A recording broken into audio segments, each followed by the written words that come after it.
Buenas noches. Buenas noches. Buenas. Buenas noches.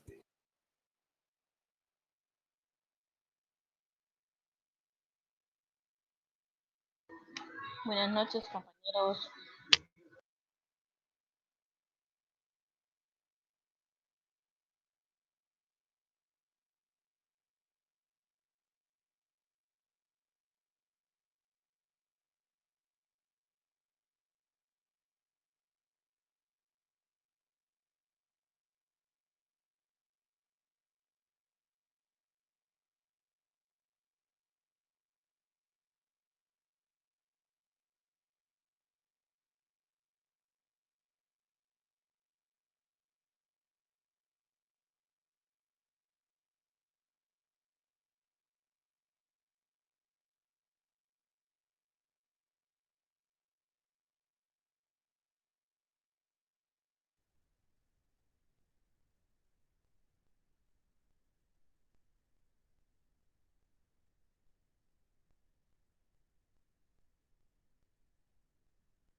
Buenas noches, muchachos, ¿cómo están? Bueno, entonces vamos Buenas a noches. por, por comenzar la Buenas clase de noches. hoy. Buenas No noches. sin antes de decirles unas cositas. Buenas noches, ¿cómo están?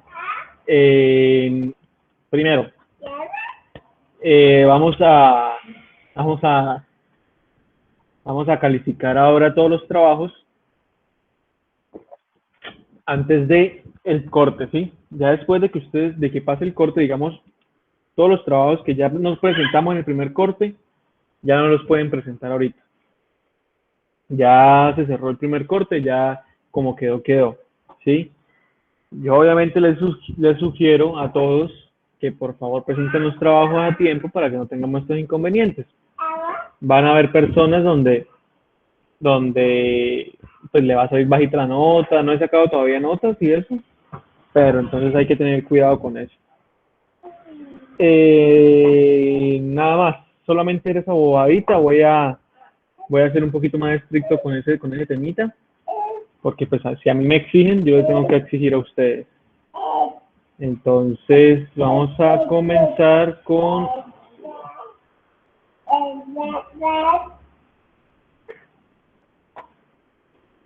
Vamos a comenzar aquí con la clase de hoy. Entonces, hoy tenemos la clase de física eléctrica, ¿sí? Y vamos a hablar, la semana pasada yo les hablé sobre películas. Hoy les voy a hablar sobre un poquito de arte. Entonces, este es el cuadro de las meninas de Diego Velázquez. Sí, es un cuadro muy grande, es un cuadro que mide 3,18 por 2,75. Es un cuadro supremamente grande, o sea, 3,20 m por 2,75, casi por 3 metros. Es un cipote cuadro. Entonces, este cuadro tiene varios misterios, como varios incógnitas que siempre se van a quedar ahí, que solamente el artista sabrá qué nos pregunta. Una de las incógnitas será, ¿qué está pintando? Él es Diego Velázquez. ¿Sí? ¿Qué está pintando Diego Velázquez en ese caballete, en ese lienzo? Unos dicen que es las mismas meninas, ¿sí? El mismo cuadro lo está pintando él. Otros dicen que es otro cuadro, ¿sí? Otro de los misterios es las imágenes que se reflejan en este espejo. Se supone que si ponemos a ver la perspectiva del espejo, tendríamos que ser como nosotros los espectadores, los que estamos viendo el espejo. Los que estamos viendo el espejo, o sea, nosotros directamente nos veríamos reflejados en el espejo. Pero se supone que ahí está el rey y la reina de España en su momento. Entonces, su nombre, Las Meninas, viene del portugués que significa pequeña dama de honor. Sí, ellas son las pequeñas damas de honor. Pero, o sea, todo en el cuadro tiene mucho detalle. Si por ejemplo vemos la posición del perro, ¿sí? La niña molestando al perro, las sirvientas llevando a las niñas, a las damas de honor ahí. Hay otro misterio que no se me había olvidado, es este señor que está acá. No se sabe si está entrando o está saliendo. ¿Sí? Además, Vázquez, Velázquez juega mucho con las luces, con claro oscuro, para crear volúmenes. Entonces, utiliza esta puerta como un punto de fuga, o sea, como un punto de luz directamente. Además, tenemos una ventana aquí y otra ventana aquí. Esos son los 3 puntos de fuga que tenemos. Entonces, es espectacular cómo hace, no simplemente es una puerta abierta, sino crea un, un misterio, por así decirlo, en sus técnicas. Entonces, una de las cosas que más genera controversia es este cuadro, ¿sí? No se sabe no se sabe qué cuadro está pintando, y es una de las cosas que dicen que es lo más bonito del cuadro, sí, que es el núcleo de significado de la obra, porque es un secreto que el artista se está llevando a la tumba, ¿sí? Velázquez llega en 1656, pinta este cuadro, 5 años antes lo habían proclamado como uno de los máximos condecoraciones que le podían dar a un artista en su momento. Entonces él tenía todas las, todas las llaves del palacio. Otra cosa que podemos rescatar, y es un poquito de sociología, y de pronto es una forma de expresarse socialmente de Velázquez, es que por lo general los artistas nunca iban a los aposentos de los ricos a pintarse, ¿sí? Los ricos bajaban al taller del artista, que era abajo, feo ahí, todo lleno de oscuridad, lleno de ratas, y eso era el taller del artista. Y obviamente Velázquez no se iba a poner a pintar con las mejores ropas que tenía, simplemente se ponía un delantal y él comenzaba a trabajar, ¿sí? Entonces hay como varias cosas. Él quería pertenecer, siempre quiso ser como famoso, como hacerse notar, y él supo desde el primer momento de que este cuadro iba a ser su obra máxima. Esto lo pintó como 3, 4 años antes de morirse. Entonces, claro, ya está en su cúspide, ya no puede llegar más alto. Se dice, este va a ser mi cuadro. Además, con esa envergadura de ese cuadro, ese tamaño, pues es muy importante. ¿Qué otra cosa?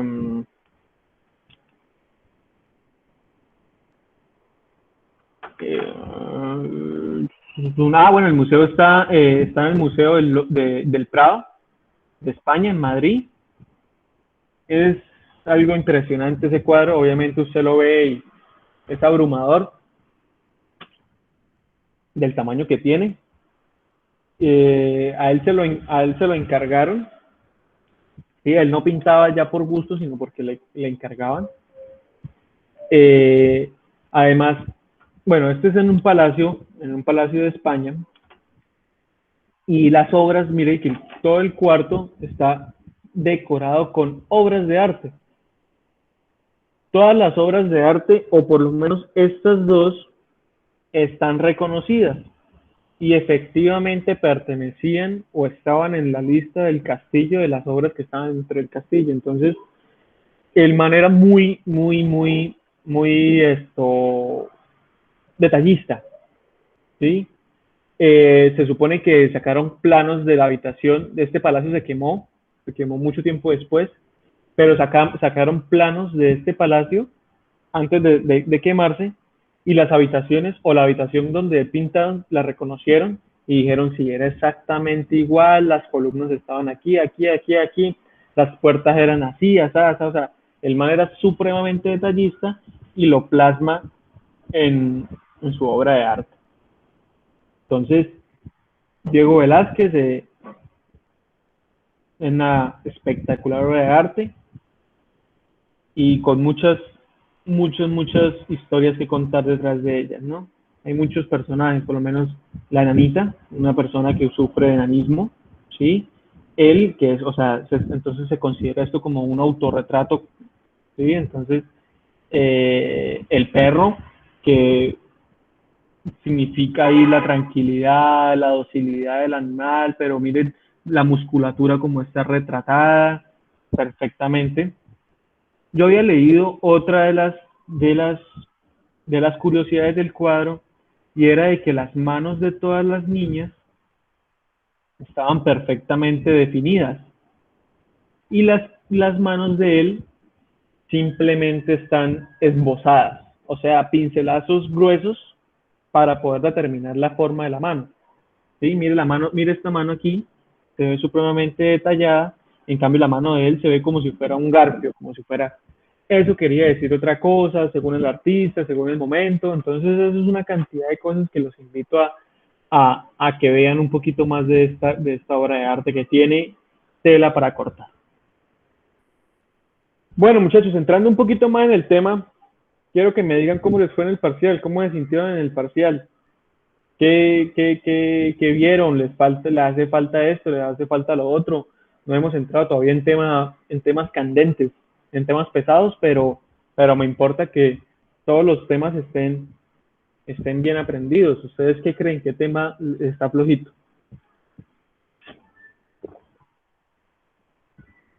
¿Ninguno?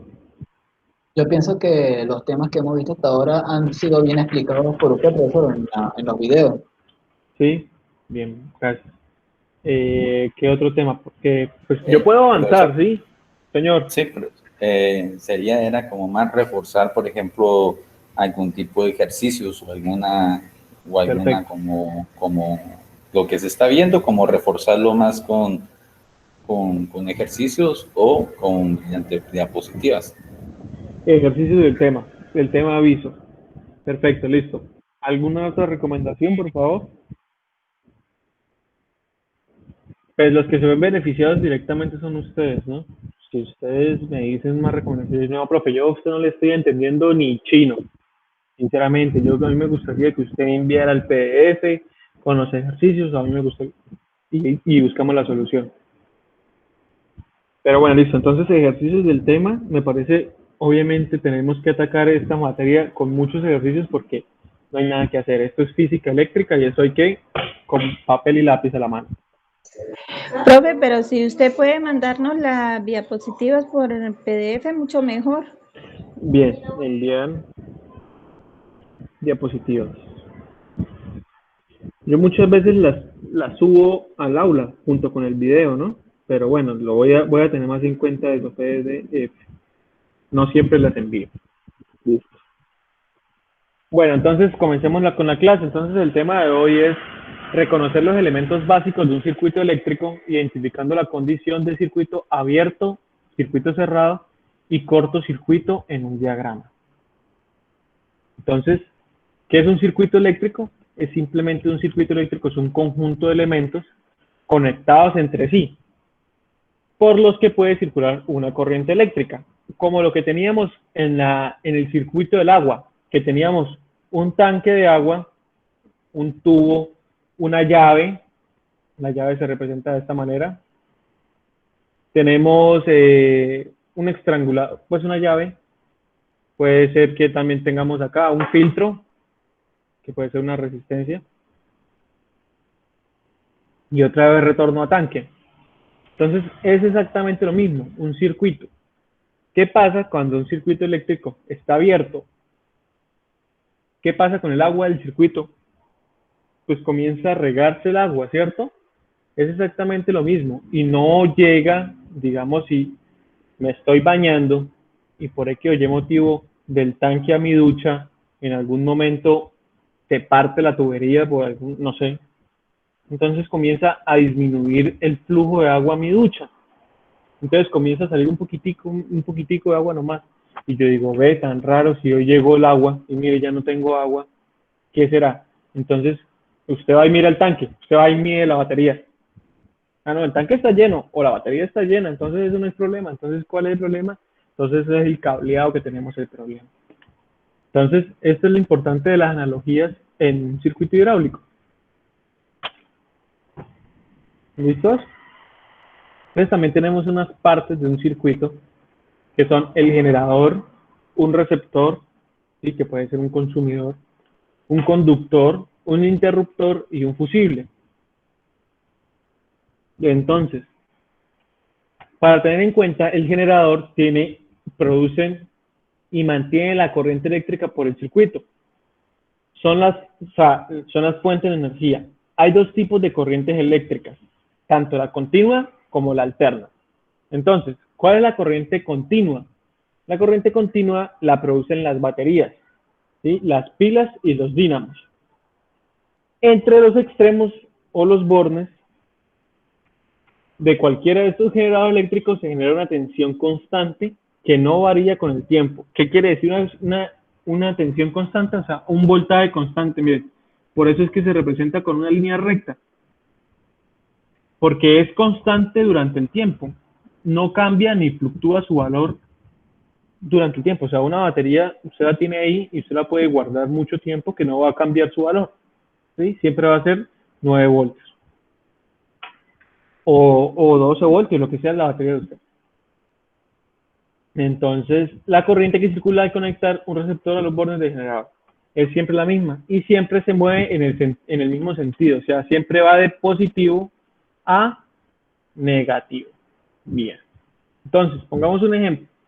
Tenemos una pila de 12 voltios, todos los receptores de mi circuito tienen que ser a 12 voltios, ¿sí? Porque si no, entonces no va a funcionar de la misma manera. Ustedes se imaginan uno tener una batería de 12 voltios y tener un motor a 24 voltios, ¿qué pasaría con el motor?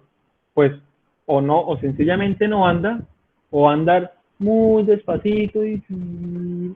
¿sí? Entonces como cuando la corriente de la casa comienza a bajarse, comienzan los bombillos a titilar.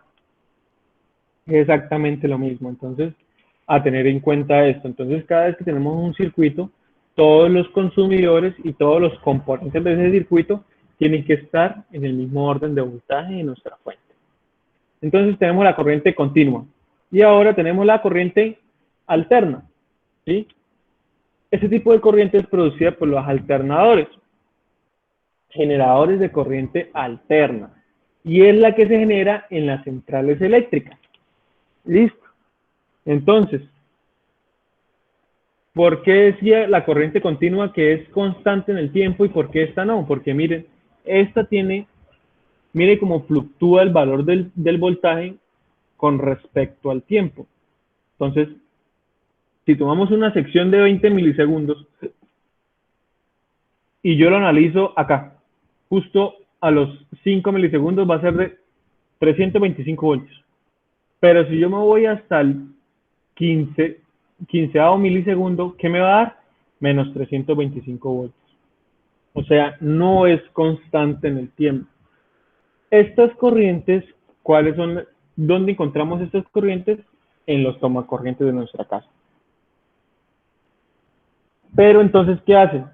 Todos o casi toda la mayoría de los componentes electrónicos que tenemos en la casa transforman esa corriente alterna en corriente directa. Entonces dirían ustedes, ¿pero qué pasa? ¿Por qué no? Pues simplemente llega a la casa corriente directa y ya. Porque el transportar corriente directa es mucho más costoso que transportar corriente alterna. La corriente alterna de Cúcuta, ¿dónde se hace? Se hace en termotasajero, ¿cierto? Allá, entonces, mandan corrientes alternas por el proceso de vapor. ¿Sí? Ellos tienen unas grandes calderas. ¿Sí? Y entonces aquí adentro hay una tubería y le imprimen calor a esa tubería y pasa el agua por esa tubería. Comienza a pasar el agua y esa agua se comienza a convertir en vapor. Ese vapor que va a mover, mueve una turbina que está sentada en unos cojinetes que son milimétricamente, eso se le tiene que hacer mantenimiento porque cuando comienza a girar esa turbina, las turbinas son enormes. Esas turbinas son tan grandes como, vengan, les muestro una turbina de una central hidroeléctrica. Turbina central hidroeléctrica.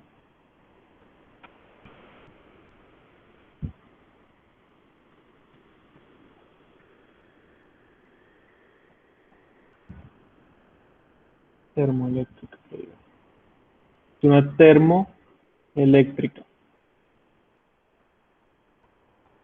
No, miren, aquí las tengo. Voy a compartirles pantalla en un momento, por favor.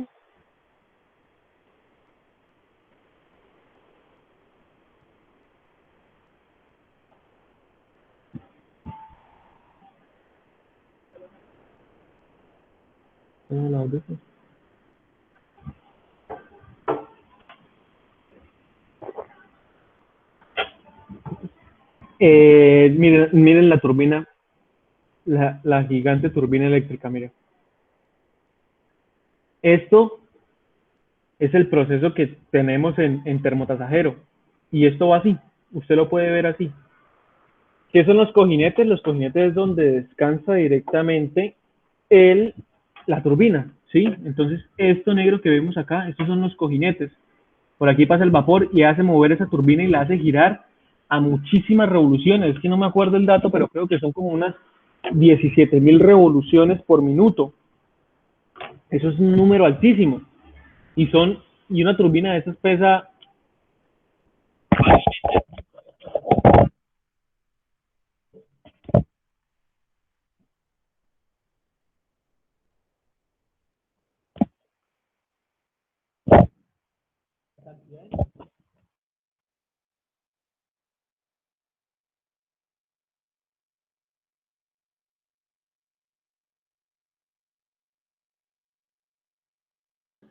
No se escucha, profesor.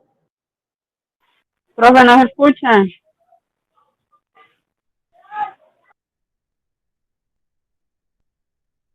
No se Aló, aló. escucha. Ahora sí, Sí, señor. listo, Sí. muchas gracias. Bueno, listo, entonces cada vez que le van a hacer mantenimiento a estos cojinetes o a estos rodamientos, vienen los chinos y le hacen mantenimiento. Es una precisión milimétrica, ¿sí? Para una máquina tan grande. Bueno, entonces tenemos que la corriente alterna. Entonces, ¿cómo producen la corriente alterna? Entonces, de esa manera, se calienta el agua y sale como vapor y el vapor es el que mueve la turbina. ¿Por qué es tan costosa la corriente que nosotros pagamos en Cúcuta? Por el combustible que se utiliza para calentar. Siempre calentar es un proceso costoso, ¿sí? Siempre es muy costoso calentar algo, ya sea lo que sea, ya sea fundición, ya sea lo que sea. Calentar a su grado de ebullición, entonces es un proceso muy costoso. Por lo menos la corriente alterna que se generaban en las plantas nucleares en Rusia era lo mismo con agua, pero no utilizaban este calor o estas llamas directamente, sino utilizaban una descarga de iones que al mismo tiempo calentaban el agua y hacían exactamente lo mismo, ¿sí? Entonces eso era lo que pasa es que pues era mucho más barato, pero mucho más peligroso para el medio ambiente. Ahí tenemos el claro ejemplo de Chernobyl, que bueno, ahí hubo una falla humana y todavía es un campo a la redonda de yo no sé cuántos kilómetros, son como 100 kilómetros, a un radio de 100 kilómetros que no se puede acercar nadie por la toxicidad de eso, inclusive uno de los elementos más peligrosos del mundo se llama la pata de elefante. ¿Qué es la pata de elefante? Es un como una fundición de lo que resultó la explosión de la planta en Rusia, en Pripyat, exactamente. Se derritió todo ese material radioactivo y quedó una plasta gigante que se parece a la pata de un elefante, pero es supremamente tóxico. Uno no puede estar en la misma habitación que esa vaina como por un segundo porque si no ya se muere. O sea, eso es una cosa impresionante.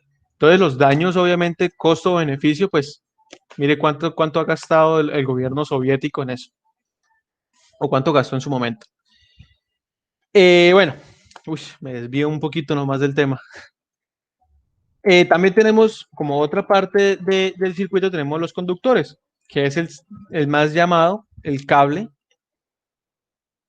Tenemos dos tipos de conductores.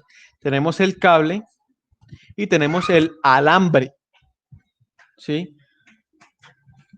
¿Cuál es la diferencia? El cable son pelitos de cobre, muchos pelitos de cobre, y el alambre es un solo alambre, un solo hilo de cobre mucho más grueso.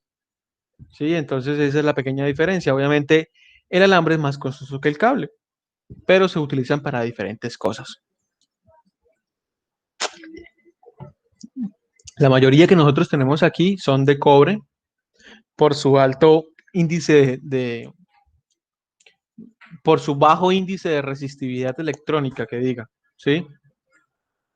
Lo ideal sería que los cables o los conductores fueran de oro, pero usted se imagina si se roban el cobre. Ahora no se imagina que esos cables sean de oro, pues no tendríamos nunca luz, o tendría que estar guardando los policías, no sé, los cables, ¿sí? Que son materiales muy buenos para la conductividad, a los que lo mismo ofrecen muy poca resistencia eléctrica. A que pase la corriente por ellos, hay muchos tipos de cable eléctricos diferentes. En el enlace puedes ver. Estos son el cable o el alambre. Estos, como todo, se contabiliza como una resistencia. Lo que pasa es que en circuitos pequeños, ¿sí? En circuitos de una protoboard que son supremamente pequeños, pues se desprecia esa resistencia. Pero en circuitos mucho más largos, como por ejemplo, ¿cuántos kilómetros de cable habrá desde la termotasajero hasta mi casa? Entonces, ahí se comienzan a ver la cantidad de cable que hay, ¿sí? Entonces comienzan de la termo, entonces pasa a una planta que es una repetidora. De la repetidora llega a centrales. Centrales distribuye por barrios. Y el barrio por el sector. Y del sector, mi barrio. Pues mi cuadra, que diga. Y de mi cuadra, mi casa. Entonces hay muchos kilómetros y kilómetros de cable antes de que pueda llegar al consumidor final. Esto sí se tiene que contabilizar como una resistencia. El calor también afecta a estos cables y aumenta la resistividad contra la corriente o con la corriente, ¿sí? Entonces, eso también es un valor que aumenta el costo de la corriente en Norte de Santander, o en Cúcuta por lo menos. Entonces, son muchos muchos factores que intervienen en ese precio. Primero, termotasajero produce la energía más cara que existe, que es la energía termoeléctrica. ¿Por qué? Calentar es caro. Siempre tengamos eso en cuenta. Después, entonces, los viajes son largos, llevan muchos peajes, por así decirlo, ¿sí? Entonces tenemos que pagar todos esos peajes. También nosotros, los usuarios normal,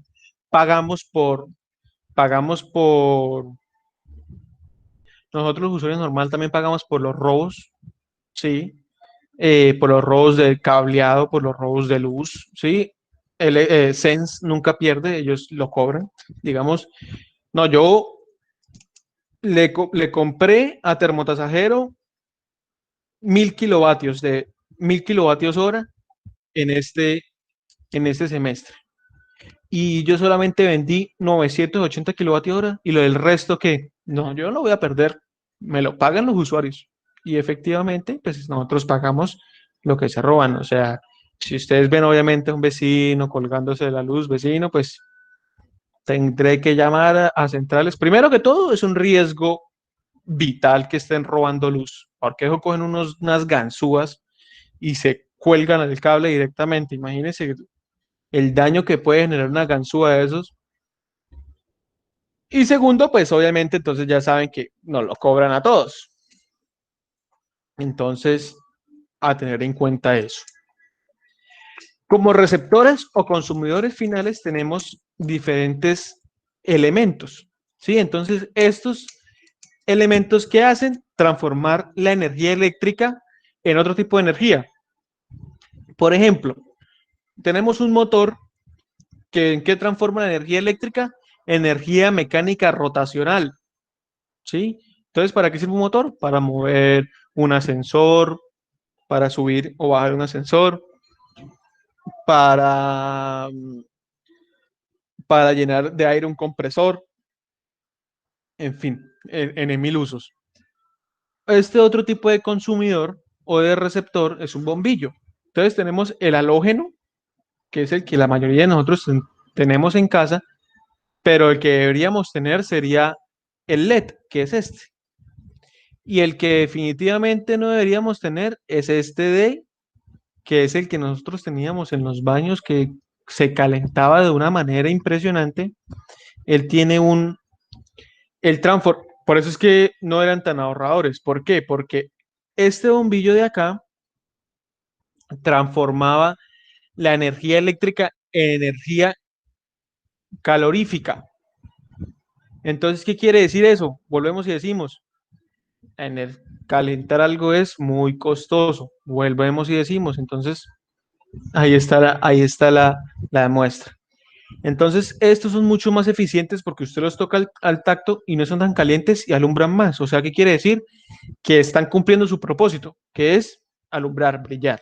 ¿Sí? Y el LED, pues definitivamente es lo mejor y lo último en guarachas, pues casi no se calienta.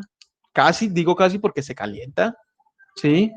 Y alumbra mucho más tiene mucho más tiempos de hora prendido de luz. Es más caro, sí, pero si usted pone en una balanza costo-beneficio de este bombillo, pues va a obtener resultados. Tenemos, bueno, esto es otro motor. Se utilizan más que todo, este tipo de motores vienen con los juguetes y se utilizan más que todo, digamos, en mi carrera yo lo utilizaba mucho para proyectos pequeños. Entonces, para tener en cuenta. También tenemos en un circuito los elementos de mando o de control, ¿sí? Estos permiten dirigir o cortar a voluntad el paso de la corriente eléctrica dentro del circuito. Tenemos interruptores, pulsadores, conmutadores, etc. Entonces, tenemos el circuito del bombillo de nuestra sala. ¿Cómo se representa un bombillo? Un bombillo se puede representar como una resistencia porque es un consumidor. Y tenemos el interruptor, que se representa de esta manera. Además, tenemos una fuente de alimentación. Cuando el circuito está abierto, ¿qué está pasando con el bombillo? ¿Está prendido o está apagado? Pues está apagado, porque ¿qué le va a llegar a ese bombillo? Pues nada. Pues si usted tiene una caja de bombillos ahí sin hacer nada, pues no van a estar prendidos. Están apagados. Es exactamente lo mismo. Ahora, si cerramos el interruptor, cerramos el circuito, ¿y qué pasa con el bombillo? Se prende, ¿cierto? Esas son las pequeñas diferencias entre un circuito abierto y un circuito cerrado. Y estos relés, su nombre es técnico es relé, ya están pasando de moda, ¿sí? Aunque se utilizan mucho todavía, ya hay cosas que ya lo pueden. Antes, todos los circuitos de control se hacían con relés. Todos los circuitos de control, claro. Entonces usted destapa un panel de control de una máquina vieja. Un reguero de relés que uno no sabe ni por dónde empezar. Entonces tenía que uno comenzar a probar. Este sirve.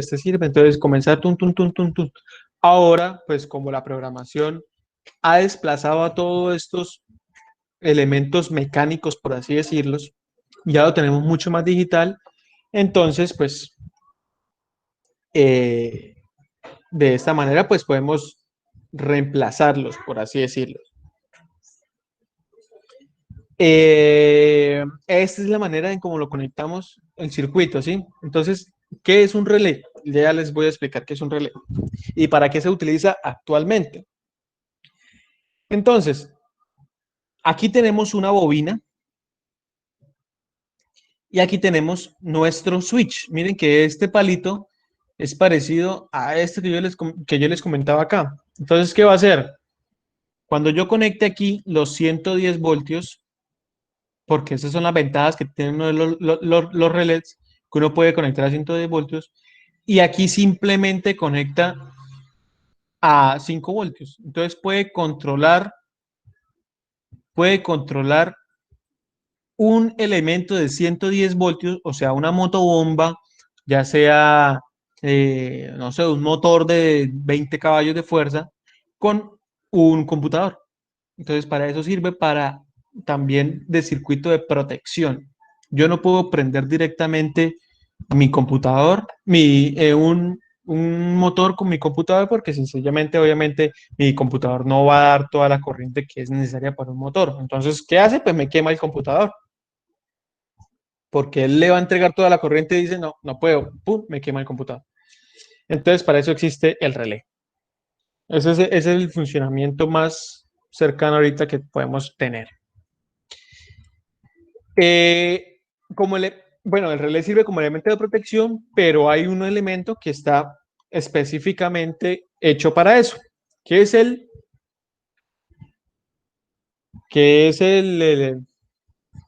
se me olvidó el nombre, El fusible. fusible. Muchas gracias. El fusible, entonces, ¿qué es el fusible? El fusible simplemente es un cablecito, si aquí lo vemos, aquí se ve, es un tubito de vidrio con un cablecito adentro, ¿sí? Entonces, él viene denominado para un cierto amperaje. Entonces, si se sobrepasa, digamos que este fusible viene para 5 amperios. Si en algún momento del funcionamiento del aparato que está protegiendo se pasa a 5.1 amperios, ¿qué va a hacer él? El cablecito se va a calentar, ¿sí? Porque está diseñado para eso, para que no soporten más de 5. Se va a calentar y se va a romper. Y por eso ya no transmite la corriente de aquí a acá. Entonces, ¿cómo se utiliza el fusible? Entonces, el fusible llego yo y este es el toma de la pared, ¿sí? Y este es mi computador. Y yo conecto mi computador directamente a la toma de la pared. Chun, chun. Y aquí pongo el fusible.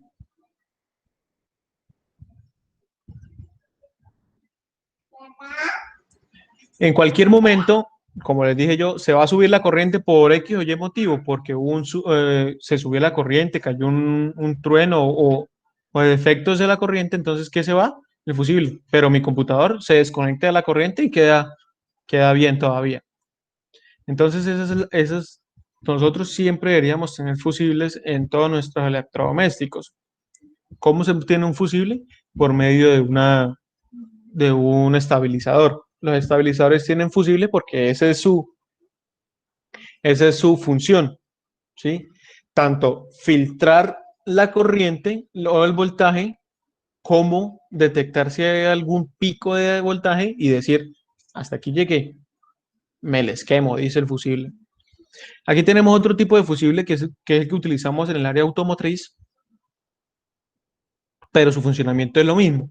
Entonces, miren, dependiendo del amperaje, es tan grueso el alambrito que tienen aquí adentro, ¿sí lo ven? Este alambrito que tiene acá. Entonces, yo llego hasta 30 amperios. Si me dan 31 amperios, yo me corto. Entonces, cuando dice uno, uy, pero mira, el carro estaba de lo más bien y se le quemó un fusible y ya no anda. Eso va, cómprele uno más alto y se lo pone. No, eso es un error que nosotros cometemos como usuarios inexpertos de los vehículos. Si se subió el amperaje, si el carro está diseñado para que ese fusible le sirva, ¿sí? Entonces, quiere decir que algo está funcionando mal. Sí, cuando un fusible se daña es porque algo está funcionando mal y algo tenemos que revisar en nuestro vehículo o en nuestras casas.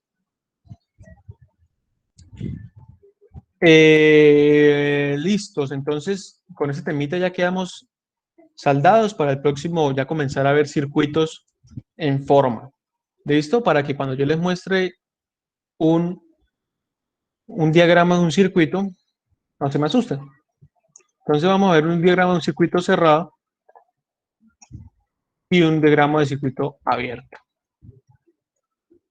Entonces, aquí tenemos el diagrama del circuito abierto, ¿sí? Entonces, ¿qué pasa? No están los dos polos conectados a la resistencia o al bombillo, entonces no se va a prender. Y tenemos aquí al lado del circuito cerrado. Entonces hay un flujo de corriente correcto, la resistencia está consumiendo, el voltaje está haciendo su circuito correcto. Entonces, ¿cómo se ven? Pues mira, aquí tenemos con un switch, ¿sí? O con un relé. Entonces esos son los que nos abren o nos cierran el circuito para que funcione un artefacto. O funciona o deje de funcionar, ¿sí? Entonces,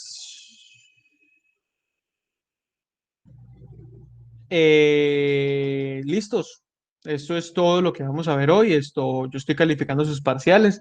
Yo creo que para este fin de semana están todas las notas. Más sin embargo, yo se las socializo a ustedes, se las envío al WhatsApp. Ustedes me dicen, sí, profe, está bien, no, profe, está mal. Y quedamos listos para cualquier corrección que haya que hacer. Voy a dejarles para que comenten un foro, para que por favor ese va a ser la actividad de hoy, algo muy sencillo. Y ya, eso es todo, muchachos. Por favor, cualquier duda, cualquier inquietud, cualquier pregunta que tienen, es el momento de hacerla. Si tienen alguna duda con el parcial, profe, mire, a mí no sé, yo creo que este ejercicio no sé, no me quedó muy claro, a mí me gustaría que usted lo hiciera en clase, es el momento de hacerlo, de hacer las preguntas.